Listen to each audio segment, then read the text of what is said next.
అందుకని డబ్బున్నవాడి ముఖం నాళీకని భావనయే పద్మం వికసించినట్టుగా హాయిగా ఉండదు. ఎందుకని ఈ సంపదలన్నీ భగవంతుడు నాకు దానం చేయడానికి ఇచ్చాడు. నా ఇంతమంది ఉన్నారు, దానం చేసే యోగ్యత నాకుంది. ఎందుకంటే భగవంతుడు సంపదలు ఇచ్చాడు కాబట్టి. నాకే లేకపోతే నేను ఎక్కడి నుంచి చేస్తాను? ఇలా ఆలోచించుకుంటే ఎంత బాగుంటుందండి సమాజం. స్తోత్రాలకి వ్యాఖ్యానం ఇదమ్మా. అంతేగాని పద్మాలు 4 తెచ్చిపెట్టుకోవాలి, దీపాలు 4, నువ్వు 64 దీపాలు పెట్టినా అక్రమ సంపాదన మారనంత వరకు లక్ష్మీదేవి ఉండదు. ప్రపంచంలో ఉండే పద్మాలన్నీ తీసుకొచ్చి అక్కడ పెట్టినా మన మనస్సులో ఉండే కుళ్ళు భావాలు పోకపోతే లక్ష్మీదేవి ఉండదు. ఇది స్పష్టంగా చెబుతున్నమాట. అందుకని బలిచక్రవర్తి నుంచి వెళ్ళిపోతూ ఇంద్రుడికి చెప్పింది, నీకైనా రేపంతే అంది ఆవిడ. ఇప్పుడు నీ దగ్గరికి వస్తున్నాను, నేను వరిస్తున్నానయ్యా, కానీ నువ్వేనా ఇవన్నీ సత్యదాన దయా ధర్మాలు లేకపోతే ఇలాగే అహంకారంగా వ్యవహరిస్తే నీతో ఉండను నేను. ఇది నాకు అవ్వాలి కాబట్టి ఏంది నేను చేసిన పాపమే అని వాడు చిత్తశుద్ధిగా తన తప్పు తాను ఒప్పుకుని అమ్మవారి ముందు ఎవరు బాధపడతారో ఆ కష్టాన్ని అమ్మవారు 24 గంటల్లో తొలగిస్తుంది. 24 గంటలు ఎక్కువ అక్కల గడియారం పెట్టి చూసుకోవచ్చు. చిత్తశుద్ధి ఉండాలి, ప్రార్థన చాలా స్పష్టంగా ఉండాలి. దానికి మళ్ళీ శనిగ్రహ పూజ అవగ్రహ పూజ అనవసరం. భగవంతుడినే నమ్ముకోవాలి నేరుగా. ఈ గ్రహాలన్నీ వాళ్ళ కింద ఊరికే ఈ సహాయకుడి కింద దాసుడి కింద దాసుడి కింద దాసుడి కింద దాసులు ఇవన్నీ తీసిపారే. నేరుగా భగవంతుడు నమ్ముకోవడం. ఆయన అన్ని గ్రహాలను ఆయన సరి చేసేస్తాడు. ఆ చిత్తశుద్ధి ఉండాలి. చేస్తే చేసి ఉండొచ్చు, నేను భరించలేకపోతున్నానయ్యా, చేస్తే నిజంగా నేను భరించలేకపోతున్నానయ్యా అంటే దానికి ఇంకో మార్గం ఉంటుంది. ఎప్పుడు ఏదో ప్రజలు విజ్ఞప్తి చేసుకుంటే పెద్దవాళ్ళు నాయకులు కొన్ని తొలగిస్తారు అంతే. ఇది అంతే, పెద్ద విషయం కాదు. ఆ చిత్తశుద్ధిగా రావాలి. పగవాడు కూడా వద్దు తండ్రి, నేను భరించలేను ఈ రోగాన్ని, పాప ఫలమే కావచ్చు, నేను భరించలేనయ్యా అంటే తగ్గిస్తాడు భగవంతుడు. ఆ కన్నీళ్ళు కొంత భరించడమే కదా, పశ్చాత్తాపం భరించడమేగా. పశ్చాత్తాపాన్ని మించినటువంటి ప్రాయశ్చిత్తం ఏముందండి? అది మనమే పడుతున్నాంగా, మంచిగా తగ్గిపోతుంది. ఆ చిత్తశుద్ధి ఉండాలి. అంటే ఇవి ఎవరు ఉంటాయి? ఉబ్బు వగ, ఉబ్బు పోవడం కానీ వగ బాధ చెందడం కానీ, సంపద ఆపద, సంపద కానీ ఆపద కానీ అటువంటి వాడికి కలగవయ్యా అసలు.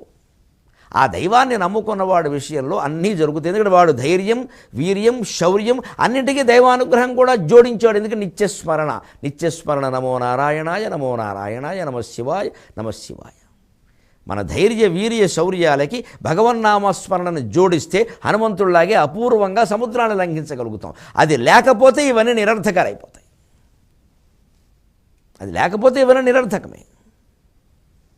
మంచిది. ఇప్పుడు అడిగాడు ధర్మరాజు, సరే దుర్దశ వచ్చినప్పుడు ఆ సమయంలో మనిషి ఎలా ఉండాలి? ఎంత ఉపయోగపడే ధర్మ సందేహం అండి. ధర్మ సందేహాలంటే ఎలా ఉండాలి? ఇటువైపు దీపం పెట్టాలా, అటువైపు గడి వేయాలా? ఇది కాదు సందేహం అంటే. శుక్రవారం తలం టోసుకోవచ్చా? ధర్మ సందేహాలంటే ఇవి. దుర్దశ నిజంగా వస్తే మనిషిని ఏది కాపాడుతుంది? ధృతి ఆరోగ్యమునొసగును, ధృతి ఉజ్వల లక్ష్మి తెచ్చు, ధృతి కీర్తి సమున్నతి చేయు, కాలగత్యవగతి కలిగిన కలుగు ధృతి వికార విదూరా. చిన్నప్పుడు ఏదో 9వ తరగతిలో మాకు ఈ పద్యం ఉండేది, నీతి పద్యాలను పెట్టారు, అప్పుడే తెలిసింది. ధృతి ఆరోగ్యమునొసగును, ధైర్యమయ్యా మీ ఏనుగు లక్ష్మణకవి గారు చెప్పిన మాటే. ఆపదలందు ధైర్య గుణము అంచిత సంపదలందు దల్మియన్ భూపసభంతరాళమన పుష్కల వాక్చతురత్వము ఆజిబహాపటు శక్తియున్ యశమునందనురక్తియు విద్యయందు వాంఛా పరివృద్ధియున్ ప్రకృతిజన్య గుణంబులు సజ్జనాళికిన్. ఆపదలందు ధైర్య గుణం అని చెప్పలేదా భర్తృకవి?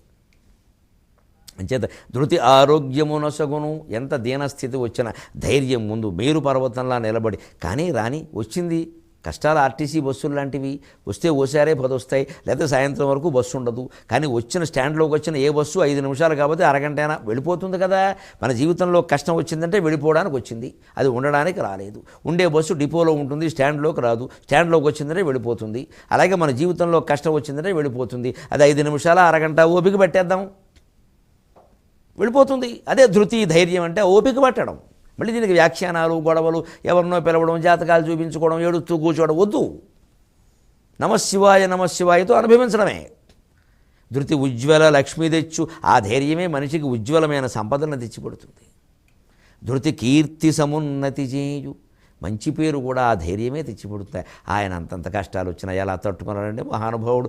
ఏమండి ఏడాది అవ్వలేదు, 2 ఏళ్ళు అవ్వలేదు, ఆయన కష్టం వచ్చి వేళ ఎలా ఉన్నాడండి, వెలిగిపోతున్నాడండి. నిజంగా ఆయన నుంచి నేర్చుకోవాలండి. అని మనకు కష్టం వచ్చినప్పుడు ఇంకా మనం అసలు కనబడతామా, రంగంలో ఉంటామా అని ఆశ్చర్యపోయిన వాళ్ళు తర్వాత రంగంలో మరింత ఉజ్వలంగా వెలిగిపోతూ ఉంటే ఆ కష్టం రాబట్టే ఈయన ఎలా ఉన్నాడు రా, అగ్ని పరీక్ష పెట్టిందిరా అమ్మవారు, అందుకే ఈయన గెలిచాడు రా అని మనకి పాదాక్రాంతులు అయిపోరా. అది కదా నిజమైన విజయం అంటే. ఈ ఒక్క పద్యం జీవితాలని నడిపిస్తుందండి, మనం గుర్తుపెట్టుకోవాలి. ధృతి ఆరోగ్యమునొసగును, ధృతి ఉజ్వల లక్ష్మి తెచ్చు, ధృతి కీర్తి సమున్నతి చేయు, కాలగత్యవగతి కలిగిన కలుగు ధృతి వికార విదూర. ఇప్పుడు కూడా మరి అయితే ధర్మరాజు అడుగుతున్నాడు, ఆ ధైర్యం ఎలా వస్తుంది? ఎంత చిన్నపిల్లాడో, మన కోసమే పాపం ధర్మరాజు చిన్నపిల్లాడు అవుతుంది. ఆ ధైర్యం ఎలా వస్తుంది? మరే బజార్లో ఉంటుంది, సోమవారం సాయంత్రం వెళ్ళి కొనుక్కో, ఏఎస్రావు నగర్లో దొరుకుతుంది. ఎక్కడ దొరుకుతుంది? కాలగత్యవగతి కలిగిన, కాలాన్ని గురించిన అవగాహన ఉండాలి. కాలం మనం గమనిస్తే మహానుభావులైన వాళ్ళు, పెద్ద పెద్ద వాళ్ళు అనుకున్న వాళ్ళు సొంత నియోజకవర్గాల్లో ఓడిపోయారా లేదా? 1000 కోట్ల సంపదలు తమ సంస్థల ద్వారా సంపాదించిన వాళ్ళు చెరసాలల్లో మగ్గుతున్నారా లేదా? బాత్రూమ్ మరుగుదొడ్లో కూడా మహత్తరమైన మాణిక్యాలు వజ్రాలు పెట్టుకున్న వాళ్ళు జైళ్లలో పడి బయలు రాకుండా మగ్గిపోయారా లేదా? 1000 కోట్ల రూపాయలు అక్రమంగా డిపాజిట్లు సేకరించిన వాళ్ళు తమ బయలు కోసం డిపాజిట్ కట్టలేని పరిస్థితుల్లో చిక్కుకుపోయారా లేదా? ఇది కాదండి కాలగతి యవగతి. ఎక్కడికి పోవాలని మనం పురాణాలు ఎందుకండి? ఎదురుగా ఉంటే దినపత్రికలు నేను మరి తెలిసిపోట్లా. నిన్నటి వరకు బ్రహ్మాండంగా సినిమాల్లో కథానాయకులుగా వెలిగిపోయి వాళ్ళు ఎర్రచందనం దొంగలుగా జైలుల్లో పడ్డారా లేదా? అయిపోయింది. కాలగత్యవగతి కలిగిన, కాలాన్ని గురించిన అవగాహన గురించి ఒక్కసారి ఆలోచిస్తే అంతా తెలిసిపోయిందయ్యా. ఇంద్ర ఏముంది ఇందులో? నువ్వు నీ చేతిలో నేను ఓడిపోలేదు, నా చేతిలో నువ్వు ఓడిపోలేదు, అంతా కాలమహిమ. ఒక్క మాట చెప్పి సెలవు తీసుకుందాం. సత్య హరిశ్చంద్ర బలిజేపల్లి వారి మాట.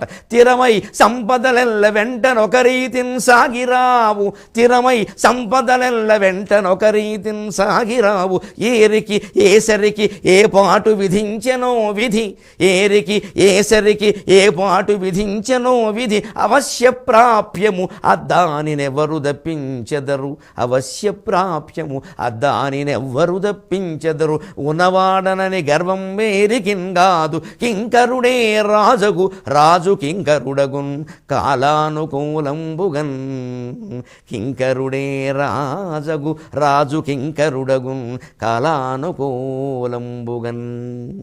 ఈ మహత్తరమైన వేదాంత స్ఫురణతో సుఖంగా పడుకుందాం. మళ్ళీ 23:30 గంటల్లో మనం కలుద్దాం. అంతవరకు నీళ్లు తక్కువగా వాడదాం, తెలుగు ఎక్కువగా వాడదాం. ఈ కార్యక్రమాన్ని మీకు సమర్పించిన వారు కాంటినెంటల్ హాస్పిటల్స్ మరియు శ్రేష్టమైన ప్రేమ శ్రేష్ఠ ఆరో.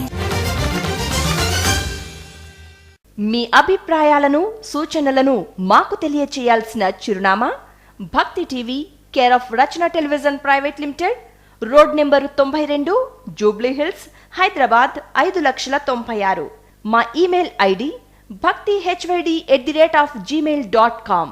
మా వెబ్సైట్ www.bhaktitv.in. Phone number 9010222333.